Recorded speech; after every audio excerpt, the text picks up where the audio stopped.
రాయలసీమను రతనాల సీమగా చేసే బాధ్యత తనదని ముందే చెప్పానని సీఎం చంద్రబాబు అన్నారు. 2014-19 మధ్య కాలంలో రాయలసీమ ప్రాజెక్టు కోసం 12,500 కోట్లు ఖర్చు పెట్టినట్లు చెప్పారు. కానీ వైసీపీ పాలనలో కేవలం 2,000 కోట్లు ఖర్చు పెట్టారని విమర్శించారు.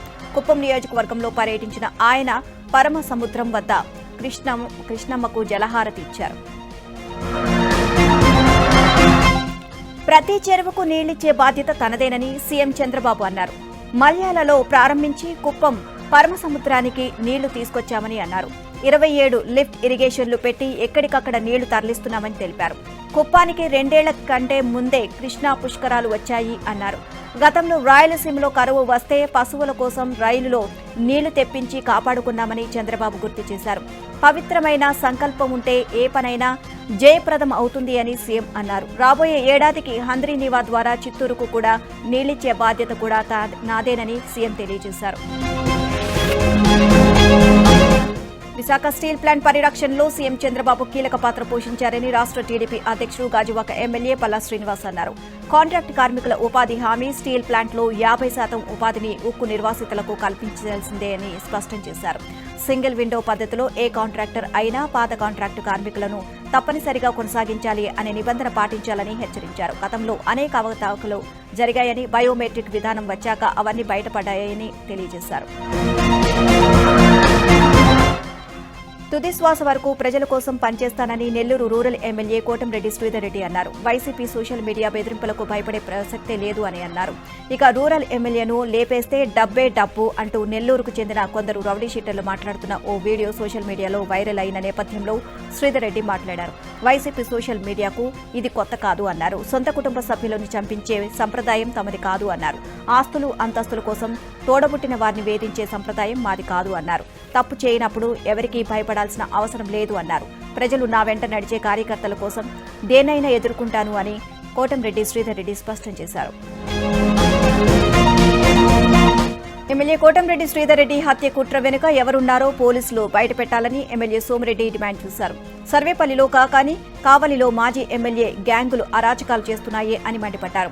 నెల్లూరు జిల్లాకు గత ప్రభుత్వం చెడ్డ పేరు తెచ్చింది అని, క్రిమినల్స్ ను వెనకేసుకు వచ్చే అలవాటు టీడీపీకి లేదు అన్నారు. క్రిమినల్ యాక్టివిటీస్ నియంత్రణకు స్పెషల్ టాస్క్ ఫోర్స్ ఏర్పాటు చేయాలని సోమిరెడ్డి పోలీస్ శాఖను కోరారు. బీచ్ రోడ్లోని అపోఘర్ వద్ద పునరాభివృద్ది చేసిన హరిత హోటల్ను మంత్రి కందుల దుర్గేష్ ప్రారంభించారు. ప్రారంభోత్సవ కార్యక్రమంలో ఎంపీ శ్రీభరత్, మేయర్ పిలా శ్రీనివాస్, పర్యాటక శాఖ అధికారులు పాల్గొన్నారు. ఈ సందర్భంగా ఫుడ్ ఫెస్టివల్ బ్రోచర్ను ఆవిష్కరించారు. రాష్ట్ర ప్రభుత్వం పర్యాటక రంగానికి అధిక ప్రాధాన్యత ఇస్తుంది అని, గత వైసీపీ ప్రభుత్వం పర్యాటక శాఖను నీరుగార్చింది అని మంత్రి దుర్గేష్ విమర్శించారు. సీఎం చంద్రబాబు పర్యాటక శాఖకు పారిశ్రామిక హోదా ఇచ్చారని అన్నారు. 13,05,00,000తో హరిత హోటల్ను అభివృద్ది చేశామని ఎంపీ భరత్ తెలియజేశారు. అనకాపల్లి జిల్లా నర్సీపట్నం ఏరియా ఆసుపత్రి అభివృద్దికి 47 లక్షలు కేటాయించామని ఏపీ స్పీకర్ అయ్యన్న పాత్రుడు తెలిపారు. ఈ నిధులతో ఆసుపత్రి మెయింటెనెన్స్ పనులు చేపట్టనున్నట్లు చెప్పారు. స్వర్గీయ ఎన్టీఆర్ ఇచ్చిన ఈ ఆసుపత్రి ఇప్పటి వరకు ఎంతో మందికి సేవలందించిందని స్పీకర్ అన్నారు. తుని నుండి ఏజెన్సీ ప్రాంతాల ప్రజలందరికీ ఇక ఈ ఆసుపత్రి ద్వారానే వైద్య సేవలు అందుతున్నాయి అని చెప్పారు. గత 5 ఏళ్ల కాలంలో ఆసుపత్రి అభివృద్ది కుంటుపడింది అని అయ్యన్న విమర్శించారు. వైసీపీ నేత పెద్దారెడ్డిపై జేసీ ప్రభాకర్ రెడ్డి ఆగ్రహాన్ని వ్యక్తం చేశారు. గతంలో వైసీపీ అధికారం అండా చూసుకుని పెద్దారెడ్డి చేసిన అక్రమాలు అంతా ఇంత కాదు అంటూ ప్రభాకర్ రెడ్డి ఘాటు వ్యాఖ్యలు చేశారు. పెద్దారెడ్డి వల్ల నష్టపోయిన వారే ఇప్పుడు ఆయన తాడిపత్రిలోకి రానివ్వకుండా అడ్డుకుంటున్నారని అన్నారు. తాడిపత్రిలో రాజకీయాలు చేయడానికి పెద్దారెడ్డికి అర్హత లేదని ప్రభాకర్ రెడ్డి మండిపడ్డారు. రిషికొండ భవనాలను లోపాలను బయటపెట్టిన డిప్యూటీ సీఎం పవన్ కళ్యాణ్ పై మాజీ మంత్రి గుడివాడ అమర్నాథ్ అక్కసు వెలుగక్కారు. భవనం లోపల సీలింగ్ ఊడిపోయిందని, నీళ్లు కారుతున్నాయని పవన్ చెప్పడాన్ని జీర్ణించుకోలేకపోయిన ఆయన రిషికొండ భవనం సీలింగ్ కట్ చేశారని, ఆ ప్రాంతంలో పవన్ కళ్యాణ్ ఫోటో షూట్ చేశారని అమర్నాథ్ ఆరోపించారు. కూటమి నేతలకు రిషికొండ పర్యాటక ప్రాంతంగా మారింది అన్నారు. తాము మొదటి నుంచి రిషికొండ నిర్మాణాన్ని రిసార్ట్ను చెబుతున్నామని, ఇక ఇప్పుడు ఇదే నిజం చేస్తూ ప్రభుత్వం జీవో విడుదల చేసింది అని అన్నారు. ఆ జీవోలో జగన్ ప్యాలెస్ అని ఎందుకు రాయలేదు అని అమర్నాథ్ ప్రశ్నించారు. నంద్యాల స్థానిక మున్సిపల్ కౌన్సిల్ సమావేశం రసాభాసగా ముగిసింది. పార్టీ కార్యాలయం కోసం ఇరు పార్టీలకు చెందిన కౌన్సిలర్లు అనుమతులు కోరారు. దీంతో వైసీపీ మెజారిటీ ఎక్కువగా ఉండడంతో చైర్పర్సన్ వారికి అనుమతులు మంజూరు చేశారు. ఈ క్రమంలో టీడీపీ కౌన్సిలర్లు తీవ్రంగా ఖండించారు. గత ప్రభుత్వంలో ఎలాంటి నిర్మాణాలు చేపట్టలేదని, ఇప్పుడు పార్టీకి సంబంధించి కార్యాలయం అడిగితే వైసీపీ కార్యాలయం పూర్తయిన తర్వాత తమకు అనుమతులు ఇస్తాము అనడం సమంజసంగా లేదు అన్నారు. టీడీపీ కౌన్సిలర్లు నిరసన వ్యక్తం చేయడంతో అర్ధాంతరంగా కౌన్సిల్ సమావేశం నుంచి చైర్పర్సన్ వెనుదిరిగారు. కడప జిల్లాలో మొన్నటి ఉప ఎన్నికల్లో గెలిచిన ఇద్దరు జెడ్పీటీసీలు ప్రమాణ స్వీకారం చేశారు. పులివెందుల జెడ్పీటీసీగా టీడీపీకి చెందిన లతారెడ్డి, ఒంటిమిట్ట జెడ్పీటీసీగా ముద్దు కృష్ణారెడ్డి విజయం సాధించారు. వీరితో జెడ్పీ సీఈఓ ఓబులమ్మ ప్రమాణ స్వీకారం చేయించారు. జెడ్పీటీసీల ప్రమాణ స్వీకార కార్యక్రమంలో collector MLC Ramgopal Reddy, Proddatur MLA Varadarajula Reddy, జెడ్పీటీసీలు, వైసీపీ ఎమ్మెల్యేలు పాల్గొన్నారు. తెలంగాణ శాసనసభ మండలి సమావేశాలు ప్రారంభమయ్యాయి. 4-5 రోజుల పాటు ఈ సమావేశాలు నిర్వహించే అవకాశాలు ఉన్నాయి. నూతనంగా ఎన్నికైన శాసన మండలి సభ్యులను మండలి చైర్మన్ గుత్తా సుఖేందర్ రెడ్డి సభకు పరిచయం చేశారు. మరోవైపు ఇటీవల మృతి చెందిన జూబ్లీహిల్స్ ఎమ్మెల్యే మాగంటి గోపీనాథ్ మృతి పట్ల సీఎం రేవంత్ రెడ్డి శాసనసభలో సంతాప తీర్మానం ప్రవేశపెట్టారు. విద్యార్థి రాజకీయాల్లో గోపీనాథ్ చురుగ్గా ఉండేవారని ఈ సందర్భంగా రేవంత్ రెడ్డి గుర్తు చేసుకున్నారు. గోపీనాథ్ తనకు మంచి మిత్రుడు అని, సన్నిహితుడు అని గుర్తు చేసుకున్నారు. మరోవైపు మాజీ ఎమ్మెల్యేలు రత్నాకర్, రంగారెడ్డి మృతి పట్ల మండలిలో సంతాప తీర్మానం ప్రవేశపెట్టారు. అసెంబ్లీలో ముఖ్యమంత్రి రేవంత్ రెడ్డిని ప్రభుత్వ ప్రధాన కార్యదర్శి రామకృష్ణారావు మర్యాదపూర్వకంగా కలిశారు. తెలంగాణ ప్రభుత్వ ప్రధాన కార్యదర్శిగా రామకృష్ణారావు సర్వీస్ను 7 నెలలు పొడిగిస్తూ ఇటీవల కేంద్ర ప్రభుత్వం ఉత్తర్వులు జారీ చేసింది. పేదల జీవితాల్లో మార్పు రావాలని, వారి కోసం నిరంతరం శ్రమించిన గొప్ప నాయకుడు సురవరం సుధాకర్ రెడ్డి అని సీఎం రేవంత్ రెడ్డి అన్నారు. తను నమ్మిన సిద్ధాంతాలను చివరి వరకు ఆచరించిన అవిశ్రాంత యోధుడు అని కొనియాడారు. సమాజంలో అనాగరికాలు రూపుమాపేలా ఆయన ఎన్నో చైతన్య కార్యక్రమాలు చేపట్టారు అని అన్నారు. రవీంద్ర భారతిలో నిర్వహించిన సురవరం సుధాకర్ రెడ్డి సంస్మరణ సభకు సీఎం హాజరయ్యారు. మొదటి తరంలో సురవరం ప్రతాప్ రెడ్డి, బూర్గుల రామకృష్ణారావు వంటి వారు పాలమూరు జిల్లాకు వన్నె తెచ్చారు అని కొనియాడారు. సమస్యలపై పోరాడి ప్రజా వ్యతిరేక ప్రభుత్వాలను దించడంలో కమ్యూనిస్టులు ముందున్నారని సీఎం వ్యాఖ్యానించారు. తెలంగాణ కేబినెట్ కీలక నిర్ణయం తీసుకుంది. రిజర్వేషన్ల కోటా పరిమితి ఎత్తివేస్తూ కేబినెట్ నిర్ణయం తీసుకుంది. తెలంగాణలో 42% బీసీ రిజర్వేషన్ కోసం ప్రత్యేక జీవో విడుదలకు నిర్ణయం తీసుకుంది. పంచాయతీరాజ్ చట్టంలోని సెక్షన్ 285A సవరణకు కేబినెట్ నిర్ణయం తీసుకుంది.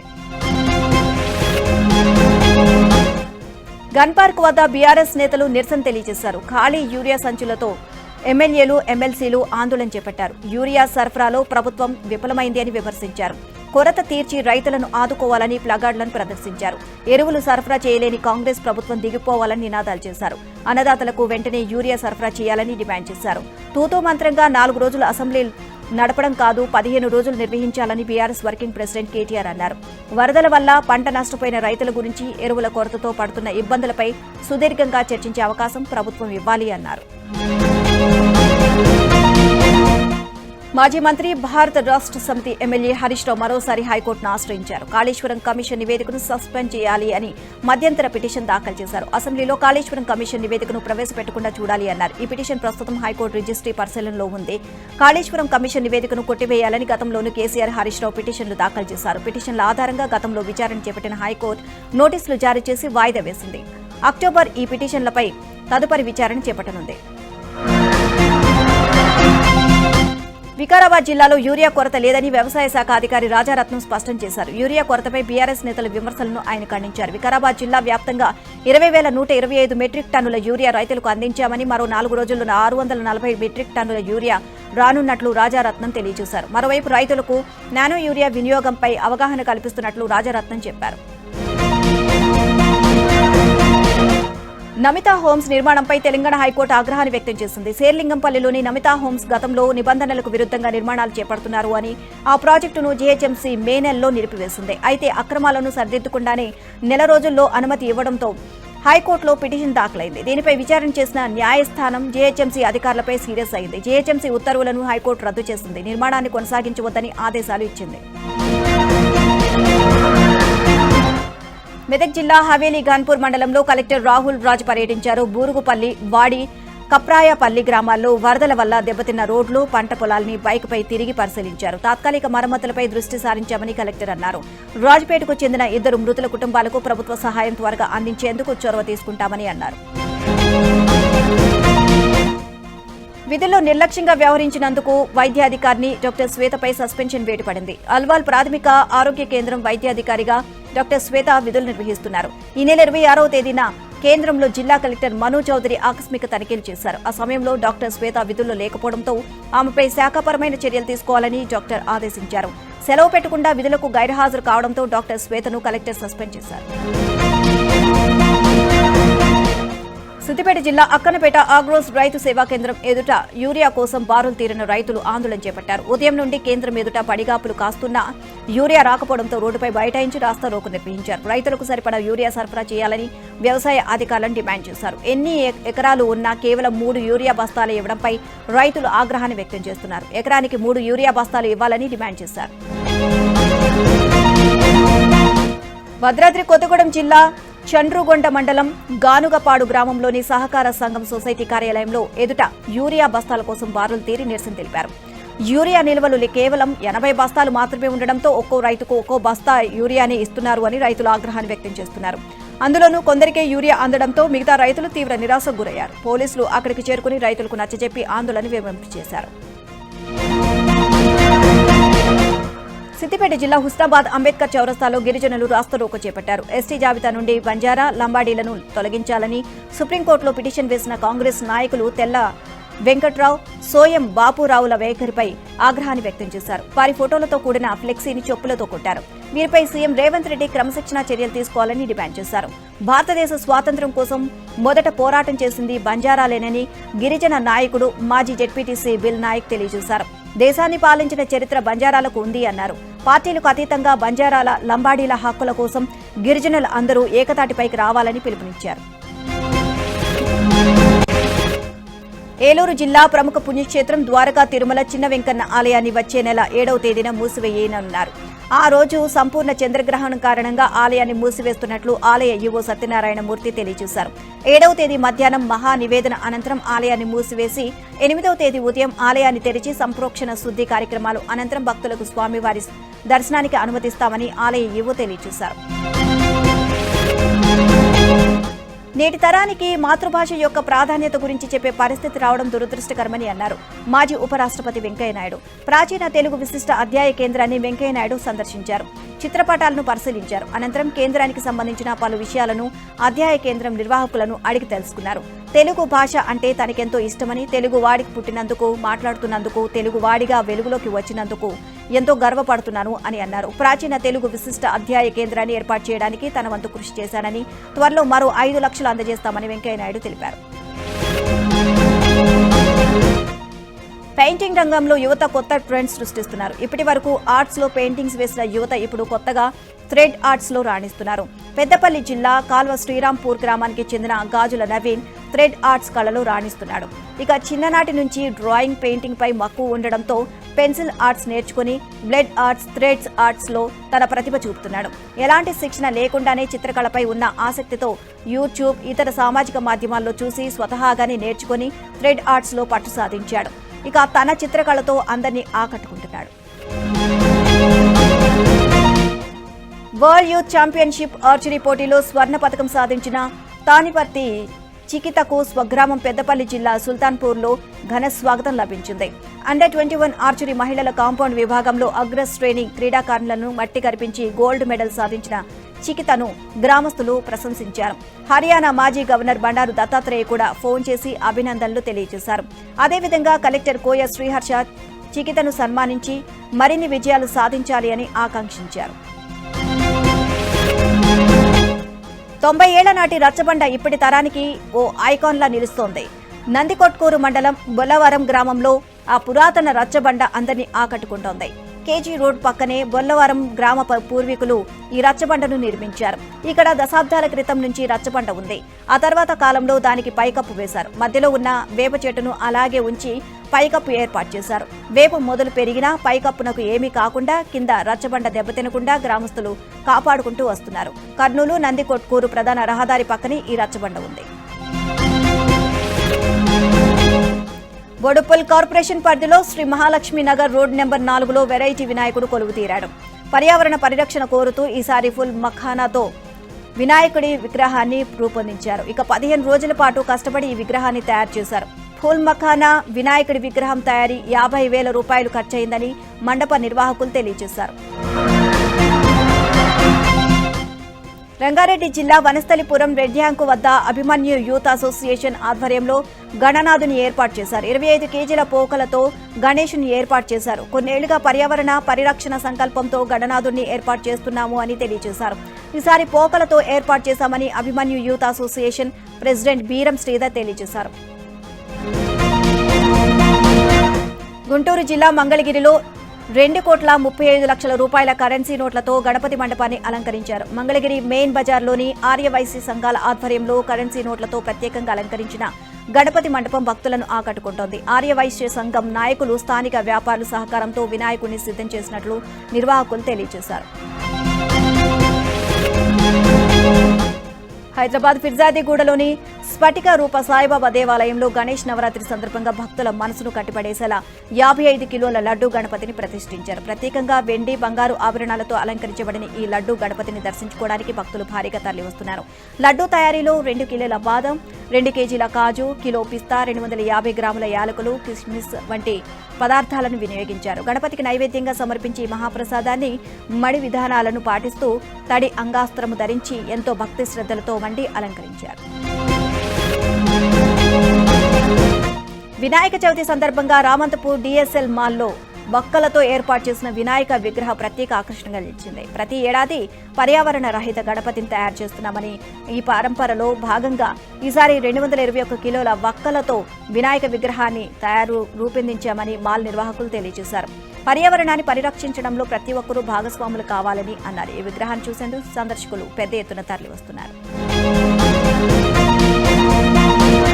రాజన్న సిరిసిల్లలో వెంకటంపేట రామ్లాల్ మండప్ నిర్వాహకులు స్ఫటిక లింగాలతో వినాయకుడి విగ్రహాన్ని ఏర్పాటు చేశారు. కలకత్తా కళాకారులతో 2 లక్షలకు పైగా వెచ్చించి 3 నెలలు కష్టపడి ఈ విగ్రహాన్ని తయారు చేయించారు. పర్యావరణానికి హాని కలగకుండా 10,116 స్ఫటిక లింగాలతో వినాయకుడి విగ్రహాన్ని తయారు చేశారు.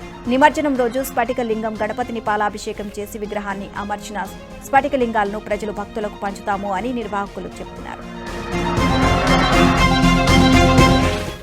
హైదరాబాద్లోని గణేష్ మండపాల దగ్గర దొంగలు లడ్డూ చోరీ చేయడం కలకలం రేపుతోంది. మీర్పేట్ రాఘవేంద్ర కాలనీలోని గణేష్ మండపాల దగ్గర భక్తులు గాఢ నిద్రలో ఉన్న సమయంలో 2 దొంగలు చొరబడి లడ్డూ చోరీతో పాటు 3 సెల్ ఫోన్లు ఎత్తుకువెళ్లారు. మరోవైపు వనస్థలిపురం పరిధి విజయపూరి కాలనీలో గణేష్ మండపం దగ్గర దొంగలు లడ్డూ చోరీ చేశారు. లడ్డూ చోరీ దృశ్యాలు సీసీ కెమెరాలో రికార్డయ్యాయి. దిల్సుఖ్ నగర్లోని శ్రీనగర్ వర్ధన్ అసోసియేషన్ ఆధ్వర్యంలో శ్రీకృష్ణ అవతారంలో ప్రతిష్ఠించిన గణనాథుని విగ్రహం భక్తులను విశేషంగా ఆకట్టుకుంటోంది. 35 మంది మిత్రుల బృందం గత 15 ఏళ్లుగా ఇక్కడ మండపాన్ని ఏర్పాటు చేస్తున్నారు. 12 ఏళ్లుగా విగ్రహం వద్ద లక్కీ డ్రా ఏర్పాటు చేస్తూ బహుమతులు అందజేస్తున్నారు. శ్రీకృష్ణ అవతారంలో ఉన్న గణపతిని దర్శించుకునేందుకు భక్తులు అధిక సంఖ్యలో తరలివస్తున్నారు.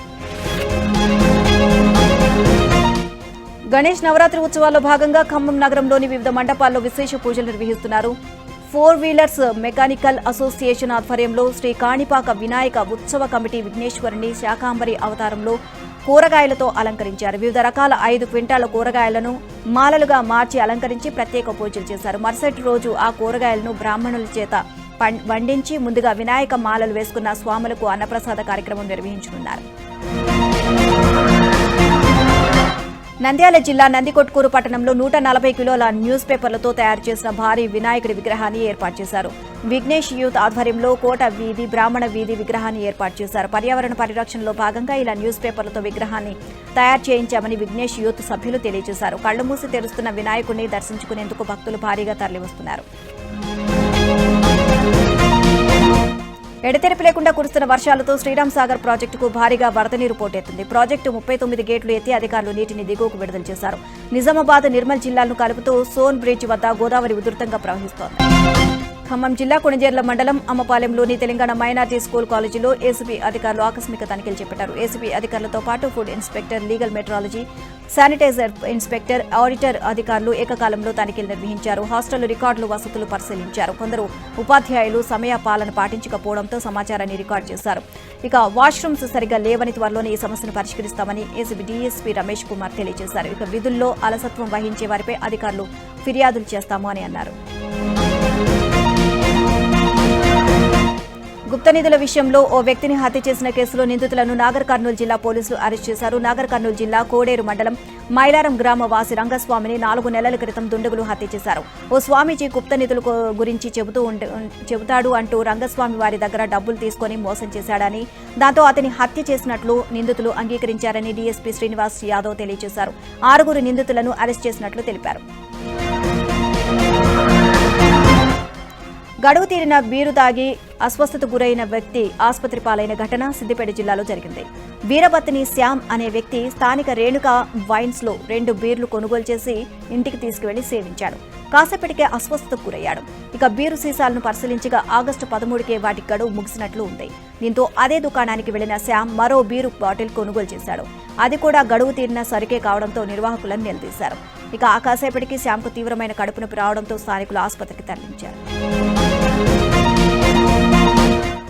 తిరుపతి చంద్రగిరిలో ఓ కేటుగాడు భారీ మోసానికి పాల్పడ్డాడు. తక్కువ ధరకు బంగారం అమ్ముతానని ఓ వ్యక్తి నుంచి 10 లక్షలు తీసుకున్నాడు. నకిలీ బంగారం ఇచ్చి పరారయ్యాడు. మోసపోయినట్లు గ్రహించిన బాధితుడు లబోదీబోమంటున్నాడు.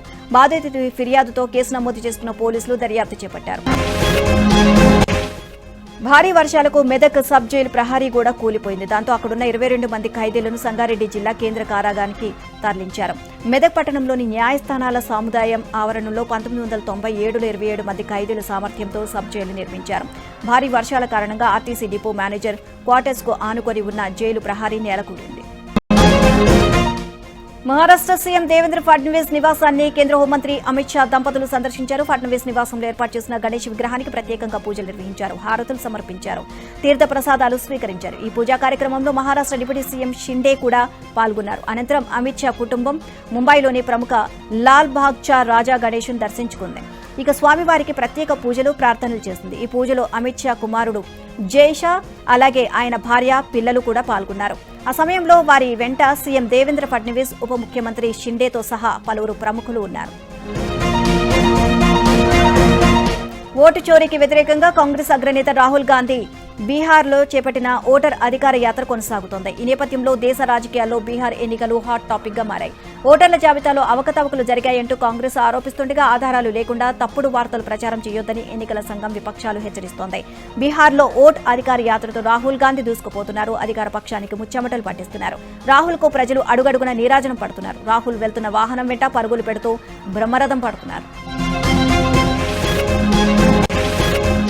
ఇటీవలి కాలంలో గుండెపోటు మరణాలు ఆందోళన కలిగిస్తున్నాయి. తమిళనాడుకు చెందిన కార్డియాక్ సర్జన్ డాక్టర్ గ్రాడ్లిన్ రాయ్ గుండెపోటుతో ప్రాణాలు కోల్పోయారు. చెన్నైలోని ప్రైవేట్ ఆసుపత్రిలో కార్డియాక్ సర్జన్ గా పనిచేస్తున్నాడు డాక్టర్ గ్రాడ్లిన్ రాయ్. బుధవారం ఆసుపత్రి వార్డులో రౌండ్స్ లో ఉండగా ఒక్కసారిగా గుండెపోటుతో కుప్పకూలిపోయాడు. అతన్ని కాపాడడానికి సహోద్యోగులు ఎన్ని ప్రయత్నాలు చేసినప్పటికీ ఫలితం లేకుండా పోయింది. గ్రాడ్లిన్ రాయ్ ప్రాణాలు కోల్పోయారు అని ఆసుపత్రి అధికారులు పేర్కొన్నారు. జమ్మూ కాశ్మీర్ను భారీ వరదలు కుదిపేస్తున్నాయి. రాంబన్ జిల్లాలో మెరుపు వరదలు సంభవించాయి. ఈ ఘటనలో 3 మృతి చెందగా పలువురు గల్లంతయ్యారు. 24 గంటల వ్యవధిలో వరుసగా 2 మెరుపు వరదలు జమ్మూ కాశ్మీర్ను ముంచెత్తడంతో ప్రజలు తీవ్ర భయాందోళనకు లోనయ్యారు. ఇక రాంబన్ జిల్లా వరదల్లో కొట్టుకుపోయింది. చీనాబ్ నది ప్రమాద స్థాయి దాటి ప్రవహిస్తోంది. ఇక జమ్మూ శ్రీనగర్ హైవే మార్గంలో అనేక చోట్ల కొండ చర్యలు విరిగిపడడంతో రాకపోకలు నిలిచిపోయాయి. ఎన్డీఆర్ఎఫ్, ఎస్డీఆర్ఎఫ్, భారత సైన్యం, స్థానిక స్వచ్ఛంద సేవకులు సహాయక చర్యల్లో ముమ్మరంగా పాల్గొంటున్నారు.